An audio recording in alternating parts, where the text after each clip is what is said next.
Welcome, ladies and gentlemen. In April, during nominations countrywide, we've witnessed what we can say was imminent voter apathy. And we witnessed nominations across all the parties, and just to be objective enough, between ODM and UDA. Even ODM stronghold witnessed a very low voter turnout, while UDA party was the most patched by that low voter turnout from the voting bloc of Central Kenya. The political strategists at Kenya Kwanza are actually, rather the political strategists across board, had made it a bit of a narrative that Raila Odinga needed at least 40% from Mount Kenya and William Ruto needed 80% from Mount Kenya. Now, if you do that calculation, if Raila gets 40%, then Ruto will get 60%. And if Raila gets 30%, Ruto will get 70%. Any percentage below 80 for Deputy President William Ruto is spelling a doom on his presidential bid.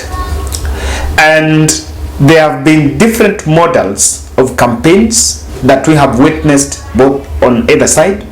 Raila, when he was doing mountain rallies, or rather mountain campaigns, was more on focus group discussion and conventions, town hall meetings.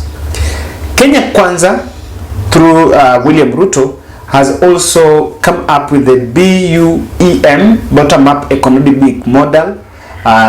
Is it regional economic blocks? So yesterday they were in Nakuru, today they were in Meru. After the Nakuru, they went and held a rally in Nyandarua. Now the Nyandarua rally happened, and it seems that it had a very low voter turnout. I want you to listen to this video here. It's a video that was captured in Olkalau some few minutes after William Ruto left the venue where he was holding the rally. Listen to what they're saying. Ground hapa Nyandarua tumeona katika... In Nyandarua there is a perception that, or rather there is that feeling that the turnout was low. I cannot discredit that video for one obvious reason.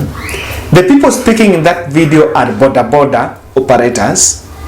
Boda operators is a voting demographic, or it is a population that enjoys or that has a lot of mobility. Means these are people who move from places to places when they are transporting people. And by the way, if you want to understand, if you go to the village setup and you want to know who is winning and who is losing, I can promise you that you need to have a cup of tea with a boda rider. If you're from where I come, where I was home, you'll talk to one boda will tell you what's happening in Siaya, Alego, Ugenya, and so and forth. So when they were saying that anasema hana ground na watu hata hawakukuja, watu wamekasirika, hajaona watu and is the presidential candidate, you cannot take that lightly. And of course, the rally was poorly attended. Now that is the truth. So I captured that video yesterday and I just kept it. Then I made another observation today. Martha Karua was in Nyeri and Muranga, traversed parts of Nyeri and Muranga. Very successful rallies. In fact, Raila Odinga's handlers should just let Martha Karua run Mount Kenya campaigns alone, even for some 2 weeks before she goes there with Raila, so that the narrative of the contest between the Rigathi Gachagua and Martha Karua can be won squarely before Raila then jumps in. And today, the Kenya Kwanza team were in Embu. They were in Embu, and after Embu, they did not hold any sizable number of. It was more of a closed door meeting. Then after that, not a closed door, but it was just a convention. After that, instead of holding rallies in Embu, they flew to Kitui, rather the Ukambani. So, and they were there. They camped in Ukambani. So what informed the decision not to campaign in Embu, but rather go to Ukambani? They did not go to Embu because yesterday Martha Karua was in Embu. Secondly, they're afraid of, or rather they are avoiding campaigning in Mount Kenya alongside Martha Karua, because there is a contest that is shaping, and I analyzed here that the Mount Kenya contest is being reduced to Rigathi Gachagua versus Martha Karua. That is a contest that I said Rigathi Gachagua cannot win. So if they campaign in central Kenya alongside Martha Karua, then people, or rather the media, are going to compare the crowds. Of course, William Ruto is going to have a sizable number of crowds compared to Martha Karua, but the narrative would be that Rigathi Gachagua cannot campaign in central Kenya alone. In fact, I'll try to get some time and look at that. So they avoided Mount Kenya, or rather Embu, and instead flew to campaign in Kitui. So in this video, I want to explain for you in details latest observations in the political space within the Kenya Kwanza on why the youths are not attending those rallies, or rather the numbers are low. You cannot compare the Nyandarua numbers and maybe Embu numbers to William Ruto campaigning in that place last year, maybe in February, when BBI was heating up. So ladies and gentlemen, if you are watching this video, I want to humbly request you to subscribe to our channel and also click the notification bell. Give us your feedback in central Kenya. Why do you think that the voting demographic, which was the archetype, or rather target of the Kenya Kwanza team, are not more abrasive on attending the rallies? Number one, let me explain this. There have been a low mobilization by the William Ruto handlers in Mount Kenya. Let me say that there are two things. One aspect that will make people attend your rally is what you are giving them. If you promise that as aspirant XYZ is going to this place and is going to give people 200 or some 500 or so, people are coming to attend. Number two is mobilization. That is why in Gatundu, the rally that they just held, they had to transport people by buses. I think, yes, I wanted to look at, now we look at this video here. These are people who are transported by buses to go and attend the rally in Gatundu. I think in Gatundu Stadium or something. It was a rally that was held by Moses Kuria. It has gotten to that level where now they have to transport people to attend the rallies. That tells you that they cannot attract the natural original audience that used to go. I don't know that maybe it was original, it was also still mobilized. Even in Gatundu they had to mobilize. The issue of mobilization is low. Let me say, number one, the token is not there. Number two, the presidential strategists, or rather the campaign strategists at YSR, are bit in some panic mode, and in my observation, they seem to be working in haste. I want to believe that decision to have the meeting in Nakuru and fly to have a rally in Nyandarua was just a haste. They're just trying now to see. Initially, we used to give people things, we need to give people wheelbarrows, and that's why people need to attend. Nowadays, if we just tell people William Ruto is going to be at this place, are people coming to attend naturally? Now, that is the reality on ground. That people are not leaving their comfort zones to come and attend those rallies.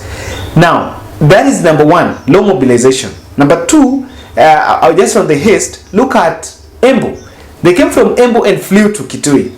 So tell me, do you think the team in Kitui that was mobilizing in Kitui did a very good work to mobilize the numbers? It's very easy for you to have a convention here, then people know that William Ruto is in this room with the Kenya Kwanza team, or rather in this place, and people are going to wait for you in some specific market or you're on the throughway where you're going to pass. So with that, you build the crowd.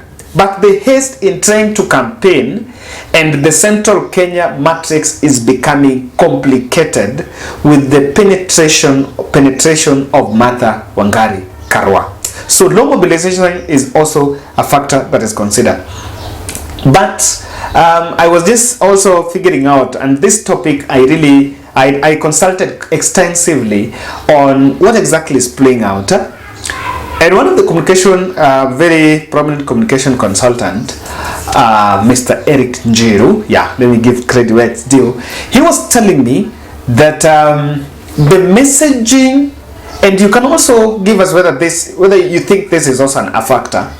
The messaging by the Kenya Kwanza team is monotonous, and now there is nothing new. There is no fresh energy they're injecting into their campaigns. According to him, if William Ruto wanted to pull a surprise and an excitement on that ticket, most importantly, he would have at least gone for Anne Waiguru for the running mate, or better still, just leave the Mount Kenya and pull a surprise.